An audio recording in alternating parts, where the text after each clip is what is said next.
पूजनीय श्रीमान योगी आदित्यनाथ जी जोरदार तालियों से अभिनंदन स्वागत करेंगे।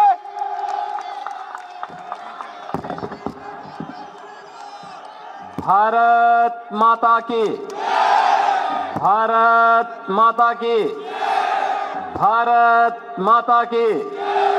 वंदे वंदे वंदे। मंगोलपुरी के सभी बहनों और भाइयों,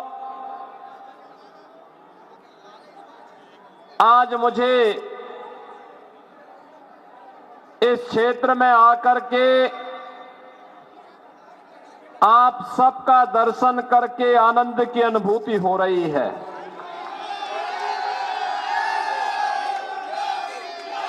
मुझे आनंद इस बात का भी है, मैं कल रात्रि को ही प्रयागराज महाकुंभ की भूमि से वापस आकर के आज प्रातः काल ही मैं आपके यहां सभा के लिए प्रस्थान किया हूं और अब आपके पास पहुंचा हूं। इस सदी का सबसे बड़ा महाकुंभ प्रयागराज में गंगा, यमुना और मां सरस्वती की पावन त्रिवेणी में प्रयागराज में पूरी भव्यता और दिव्यता के साथ आयोजित है। महाकुंभ में श्रद्धालुओं का आगमन का अंदाजा भी इसी से लगा सकते हैं कि पिछले 16 दिनों में अब तक लगभग 18 करोड़ श्रद्धालु त्रिवेणी के संगम में पावन स्नान करके अपने जन्म और जीवन दोनों को धन्य किए हैं। बहनों और भाइयों, ये भारत के विरासत के प्रति भारत की जनता जनार्दन की अगाध आस्था का प्रमाण है।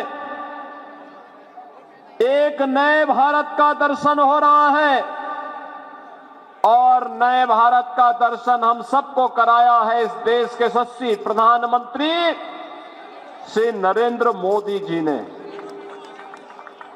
आप मुझे बताइए कि इतना बड़ा आयोजन उत्तर प्रदेश के प्रयागराज जनपद में हो रहा है और सफलतम आयोजन इसलिए हो पा रहा है क्योंकि उत्तर प्रदेश में भी भाजपा की सरकार और केंद्र में भी मोदी जी के नेतृत्व में भारतीय जनता पार्टी की सरकार, ये डबल इंजन की सरकार जब मिलती है तो कोई भी कार्यक्रम पूरी भव्यता के साथ, पूरी दिव्यता के साथ आगे बढ़ता है और प्रयागराज में वही दर्शन हम सबको हो रहा है।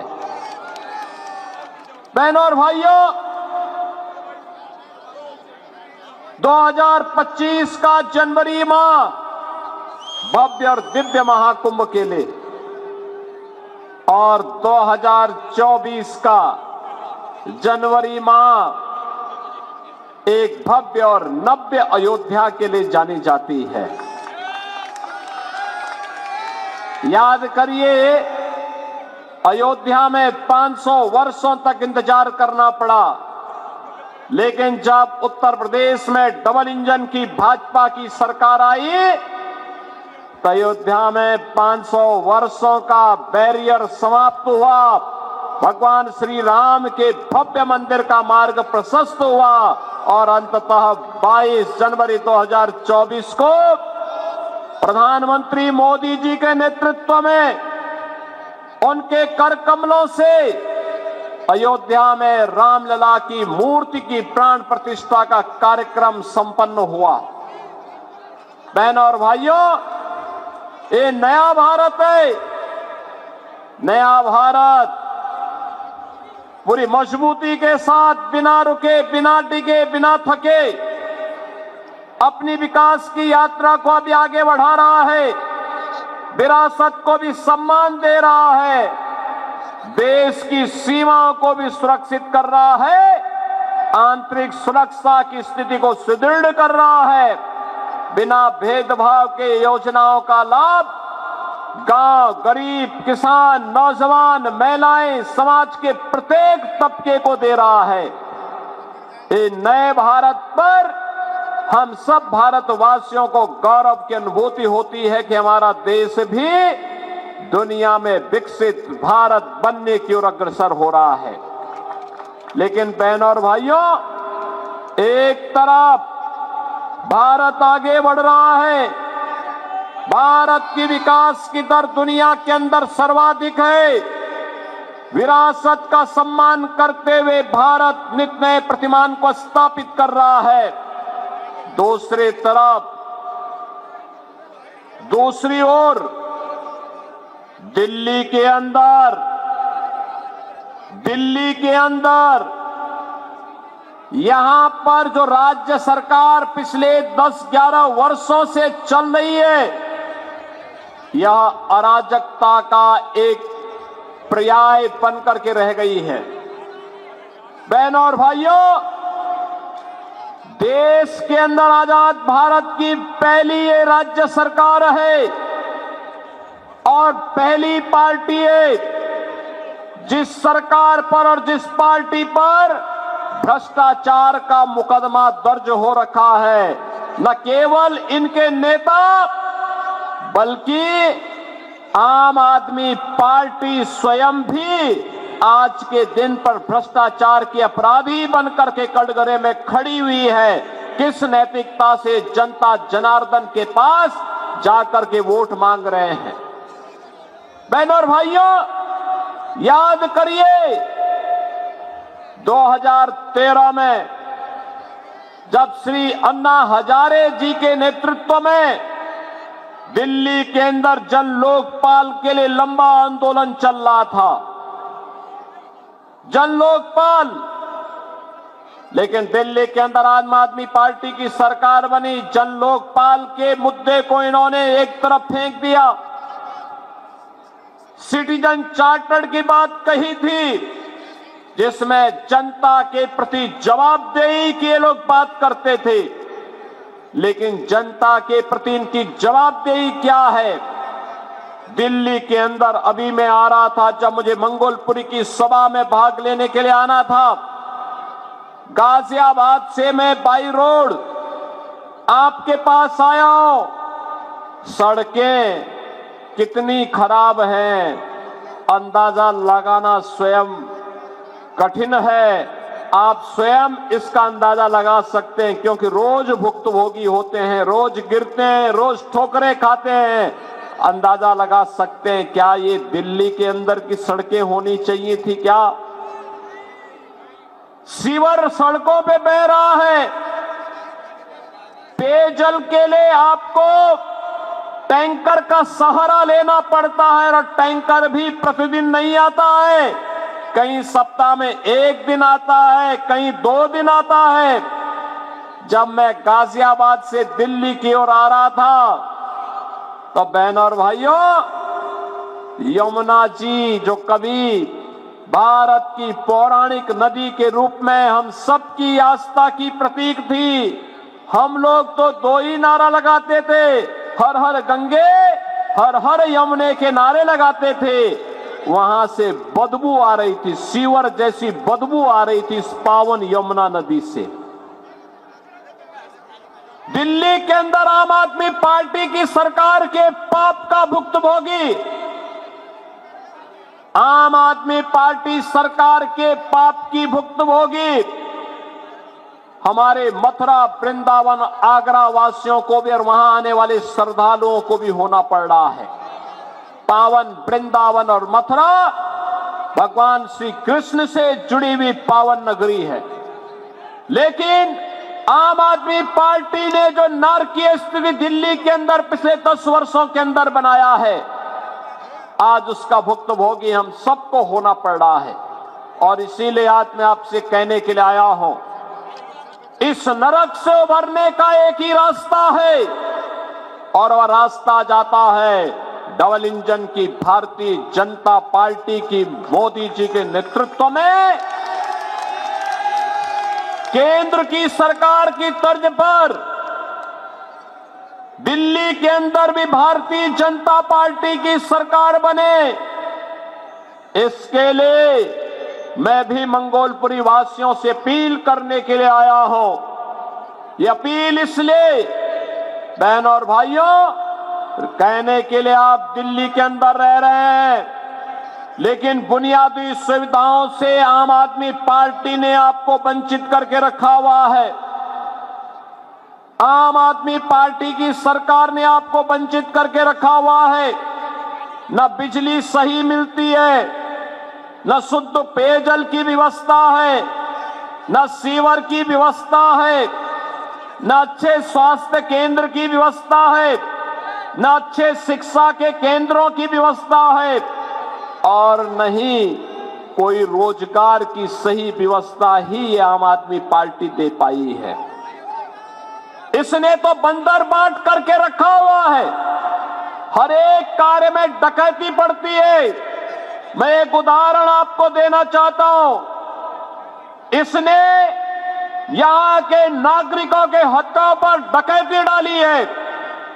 एक होता है श्रमिक कल्याण बोर्ड, और श्रमिक कल्याण बोर्ड के माध्यम से श्रमिकों को के द्वारा जो सेस दिया जाता है, उस बीओसी बोर्ड के माध्यम से उस पैसे को श्रमिकों के वेलफेयर के लिए खर्च किया जाता है। आम आदमी पार्टी ने यहां के व्यापारियों को, यहां के नागरिकों का तो शोषण किया ही, उन गरीब श्रमिकों का भी शोषण किया है। और मैं श्री अरविंद केजरीवाल जी से कहना चाहूंगा कि पिछली बार जब मैं आया था तब मैंने कहा था कि केजरीवाल जी, अरविंद केजरीवाल जी, मेरी बातों को अगर आप सुन रहे होंगे, थोड़ा गंभीरता से सोचिए। मैंने पिछली बार कहा था, मैं यहां 23 जनवरी को आया था और मैंने 24 जनवरी को कहा था, 22 जनवरी के बारे में कहा था कि 22 जनवरी को हमारी सरकार, मेरे पूरे मंत्रिमंडल के सहयोगी प्रयागराज की त्रिवेणी में जाकर के मां गंगा, यमुना और सरस्वती की त्रिवेणी के संगम में डुबकी लगा करके पुण्य के भागीदार बने। हमने आचमन भी किया, स्नान भी किया। लेकिन अगर आप में नैतिक साहस होता तो आप भी इस दौरान यमुना जी में अपने मंत्रियों को लेकर के जाते, डुबकी लगाते। मैं भी मानता कि आपने मां यमुना के लिए कुछ किया है। आप नहीं किए। आप में साहस नहीं कि आप वहां जा पाए। खैर, हम जबरदस्ती डुबकी लगाने के लिए किसी को बाध्य नहीं कर सकते, लेकिन एक बात जरूर है, श्रमिकों के हितों से जुड़ा हुआ महत्वपूर्ण मुद्दा है श्रममेव जयते के इन मंत्रों पर हम विश्वास करते हैं। मैं आपसे पूछना चाहता हूं, आपके लोगों ने, आपकी पार्टी ने, आपके नेताओं ने बीओसी बोर्ड के श्रमिकों के सेस के पैसे का दुरुपयोग करके बंदर बांट किया है। और मैं कहना चाहूंगा, जो सैकड़ों करोड़ का बंदर बांट हुआ है, अगर श्रमिकों के हितों में लगा होता तो यहां का श्रमिक और उसका परिवार बदहाल नहीं होता। मैं तो आपसे कहना चाहूंगा, एक बार आइए उत्तर प्रदेश में अटल आवासीय विद्यालयों को देखें। श्रमिकों के बच्चे भी देश के अंदर वर्ल्ड क्लास इंफ्रास्ट्रक्चर के आधुनिक शिक्षा के केंद्रों में अध्ययन कर सकते हैं। उनकी लॉजिंग, फूडिंग की व्यवस्था उत्तम हो सकती है। आपको उत्तर प्रदेश में आकर के मॉडल देखना चाहिए। अटल आवासीय विद्यालय में आकर के देखें, उत्तर प्रदेश सरकार ने आदरणीय प्रधानमंत्री जी के मार्गदर्शन में ये मॉडल हेल्थ कमिश्नरी स्तर पर उपलब्ध करवाया है। अगर आप भी दिल्ली के अंदर करेंगे तो दिल्ली के लाखों श्रमिक इसका लाभ उठाएंगे। बहनों और भाइयों, एक तरफ दिल्ली के अंदर स्वच्छता का ये मुद्दा, दिल्ली के अंदर बुनियादी सुविधाओं का मुद्दा, और दूसरी तरफ आम आदमी पार्टी ने देश की सुरक्षा में भी सेंध लगाने के किसी भी प्रकार के षड्यंत्र से हमेशा अपना जुड़ाव रखा है।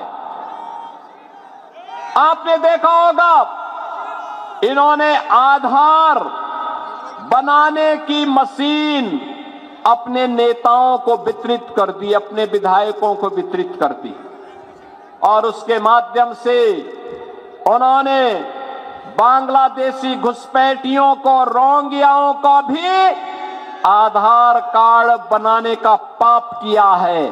और यहां पर दिल्ली के अंदर ओखला में औद्योगिक निवेश की बजाय यहां पर उन्होंने उन लोगों को, बांग्लादेशी घुसपैठियों को बसा करके दिल्ली के हकों पर कुठाराघात करने का पाप भी किया है। बहनों और भाइयों, ये आम आदमी पार्टी दिल्ली के हकों पर, दिल्ली की सुरक्षा पर, दिल्ली के नौजवानों के अधिकारों पर, दिल्ली की बहन और बेटियों की सुरक्षा पर सेंध लगाने वाली पार्टी है। इस पार्टी को कभी बर्दाश्त नहीं किया जाना चाहिए। ये भ्रष्टाचार की जननी है, अराजकता का कारण है, अव्यवस्था का कारण बनने वाली पार्टी है। और इसलिए मेरी आप सबसे अपील है, भारतीय जनता पार्टी ने आज आपको एक घोषणा पत्र दिया है दिल्ली के लिए। दिल्ली के लिए घोषणा पत्र न केवल राष्ट्रीय राजधानी होने के नाते, बल्कि दिल्ली के नौजवानों के लिए, दिल्ली के व्यापारियों के लिए, दिल्ली के श्रमिकों के लिए, दिल्ली की बहन और बेटियों के लिए अत्यंत महत्वपूर्ण है। और राष्ट्रीय राजधानी होने का गौरव दिल्ली के प्रत्येक क्षेत्र के नागरिकों को उपलब्ध करवाने का एक अवसर भी है। बहनों और भाइयों, विकास डबल इंजन की सरकार से ही आगे बढ़ता है। अलग अलग राग अलापने से नहीं हो सकता है। आज आप प्रयागराज में जो भव्य और दिव्य कुंभ देख रहे हैं, इसलिए क्योंकि डबल इंजन की सरकार है। आज आप अयोध्या में एक नई अयोध्या के दर्शन कर रहे हैं, दिव्य और नव्य अयोध्या के दर्शन कर रहे हैं, इसलिए क्योंकि डबल इंजन की सरकार है। और डबल इंजन की सरकार ऐसा कार्य करती है, एक और भगवान राम का भव्य मंदिर का निर्माण करती है, तो दूसरी ओर अयोध्या के इंटरनेशनल एयरपोर्ट का नामकरण महर्षि वाल्मीकि के नाम से भी करती है।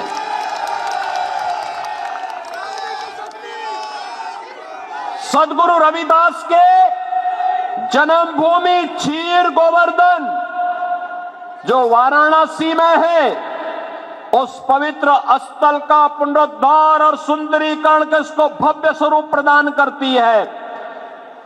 निषाद राज का पावन श्रृंगवेरपुर में भगवान राम और निषाद राज की 56 फुट ऊंची प्रतिमा को एक भव्य कॉरिडोर के माध्यम से जनता जनार्दन के लिए उपलब्ध करवाने का कार्य करती है।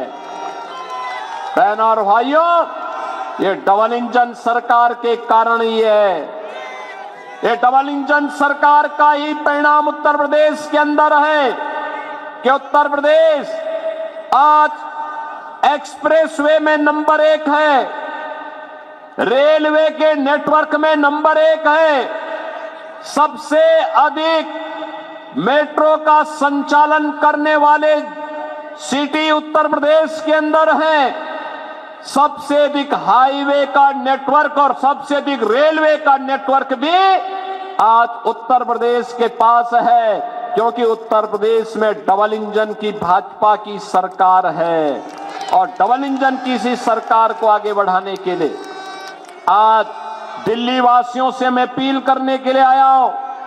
अगर आपको इंफ्रास्ट्रक्चर देखना है, थोड़ा दूर नहीं, आज दिल्ली से सटे हुए गौतम बुद्ध नगर जनपद और गाजियाबाद के इंफ्रास्ट्रक्चर और दिल्ली के अंदर आम आदमी पार्टी के द्वारा 10 वर्ष के अंदर जिस प्रकार की अराजकता और अव्यवस्था दिल्ली के अंदर फैलाई गई है, इसकी थोड़ा तुलना करेंगे और उसी का परिणाम है कि दिल्ली के अंदर से लोग अब बसने के लिए नोएडा और गाजियाबाद की तरफ भाग रहे हैं। बहनों और भाइयों, मैं आप सबसे अपील करूंगा, ये चुनाव में तमाम प्रकार के झूठे नारे देंगे, झूठे वायदे करेंगे। आम आदमी पार्टी के इन झूठे नारों और वायदों में जाने की आवश्यकता नहीं। जो व्यक्ति अपने गुरु अन्ना हजारे जी को धोखा दे सकता हो, जिस व्यक्ति के कैबिनेट के ज्यादातर लोग जेलों की सलाखों के अंदर बंद हो चुके हो, जो पार्टी स्वयं अपराध के और भ्रष्टाचार के दलदल में धंसी हुई हो, उन पर विश्वास करने की आवश्यकता नहीं। याद करना, जब भी दिल्ली के इंफ्रास्ट्रक्चर को मजबूत करने के लिए केंद्र में मोदी जी के नेतृत्व की भारतीय जनता पार्टी सरकार ने दिल्ली की आम आदमी पार्टी सरकार को कहा, इनका जवाब नकारात्मक रहा है। मेट्रो में सहयोग करने का हो, देश की पहली रैपिड रेल के संचालन का हो, या फिर दिल्ली मेरठ 12 लेन के एक्सप्रेस वे का मुद्दा हो, या eastern and western peripheral express way के निर्माण के मुद्दे का हो। याद करना, प्रत्येक में यूपी के अंदर की भाजपा की सरकार ने केंद्र की सरकार के साथ मिलकर काम किया। परिणाम है eastern and western peripheral UP के अंदर समय से पहले पूरा हो गया। दिल्ली मेरठ 12 लेन का एक्सप्रेस वे यूपी के अंदर हो गया, लेकिन दिल्ली के अंदर आम आदमी पार्टी सरकार ने योगदान नहीं दिया। ऐसे ही दिल्ली मेट्रो का पैसा भी दबाई हुई है, रैपिड रेल का पैसा भी सहयोग नहीं किया।